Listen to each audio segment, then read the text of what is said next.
Out to the lawyers, Chad Grunander, Jared Perkins, Sam Peed, the prosecution team. To you, Chad, when you first got the case, what was your biggest concern? I think the biggest concern we had was, I was assigned the case when it was in the investigation stage, and we, at that time, just had medical examiners saying that this was a natural death.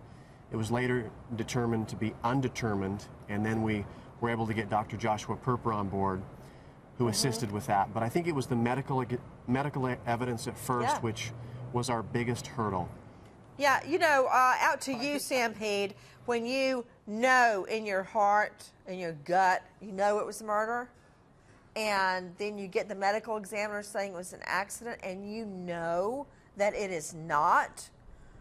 That was a big concern of mine for you guys going into the case. The biggest problem was the fact that the original medical examiner did not have all the facts, and you're stuck, through no fault of hers, may she rest in peace, you're stuck with that decision of hers. And how did you go about fighting that, Sam? Well, I think that we tried to hit on that repeatedly. In my opening, we talked about how, you know, this is not a medical case, and medical science can't prove this case one way or the other, and you have to look at all of the other circumstances. Chad hit on this hard again in opening, and Jared hit on it again in rebuttal, and we just had to demonstrate that look at all of these things there, and those three questions that Jared brought up in rebuttal about this cannot be interpreted in any way outside of murder. It's that simple. You know, I like that. I like that when that occurred in the closing statement. Jared, what was your thinking then? Well, actually, I have to give Sam some credit for that. The night before, when I was preparing that rebuttal, he sent me an email suggesting those three questions in short form, and so I worked them into my outline.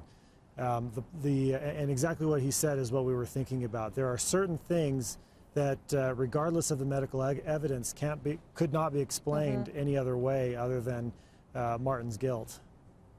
And those three things were? Well, those three things were, I'm going to see if I can remember them on the fly. I don't have my outline in front of me. Why did he lie about the position of Michelle's body? Yeah. Why did he destroy the pills, and why did the black book disappear? And then why was he lying about the plastic surgery, representing to everyone after she died that it was her idea and that she pushed for it, and why would she do this when all the evidence from before her death indicated that he was the one that was I really remembered them, whether you did or not, because that was one heck of a closing. That rebuttal was fantastic.